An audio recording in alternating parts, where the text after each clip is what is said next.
შეზღუდული შესაძლებლობის მქონე ქალთა მიმართ გამოვლენილი ძალადობის დაფარული ფორმების დაძლევის მიზნით ახალციხეში ტრენინგ სემინარი ჩატარდა. შეხვედრა სხვადასხვა სახელმწიფო უწყების წარმომადგენლები დაესწრნენ, მათ შორის სოციალური მომსახურების აგენტოს მუშაკები და ფსიქიატრები. ღონისძიებას არასამთავრობო ორგანიზაცია პარტნიორობა ადამიანის უფლებებისათვის წარმომადგენლები გაუწყვნენ. მათ თემასთან დაკავშირებით მონაწილეებს ინფორმაცია მიაწოდეს და შეზღუდული შესაძლებლობის მქონე ქალთა მიმართ გამოვლენილი ძალადობის ფორმებზე ისაუბრეს. ტრენერების განმარტებით ძალადობის თემა მსოფლიოს მრავალი ქვეყნის მოქალაქეთა პრობლემას წარმოადგენს. ამიტომ საკითხით დაინტერესება და პრობლემის დაძლევის გზების მონახვა აუცილებელია. აღნიშნული საკითხი მუშავდება საქართველოში, რომის ჯანმრთელობისა და სოციალური დაცვის სამინისტროშიც. პროექტის ფარგლებში საქართველოში არსებული სოციალური მუშაკებისა და ფსიქიატრების გადამზადება იგეგმება, რათა მათ შეზღუდული შესაძლებლობის მქონე ქალებთან სწორი ურთიერთობა შეძლონ. არასამთავრობო ორგანიზაცია პარტნიორობა ადამიანის უფლებებისათვის მსგავსი ტიპის შეხვედრებს საქართველოს ყველა რეგიონში გეგმავს. პროექტი საქართველოში ევროკავშირის მხარდაჭერით ხორციელდება.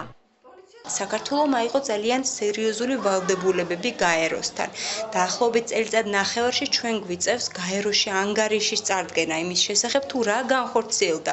სწორედ ამისთვის ვამზადებთ სპეციალისტებს, ჩვენ კიდევ ჩამოვალთ და გვექნება უკვე შეხვედრა თავად ამ ქალებთან და აუცილებლად მოვახდენთ მათ გაძლიერებას, რომ მათ საკუთარი უფლებები დაიცვან თავად.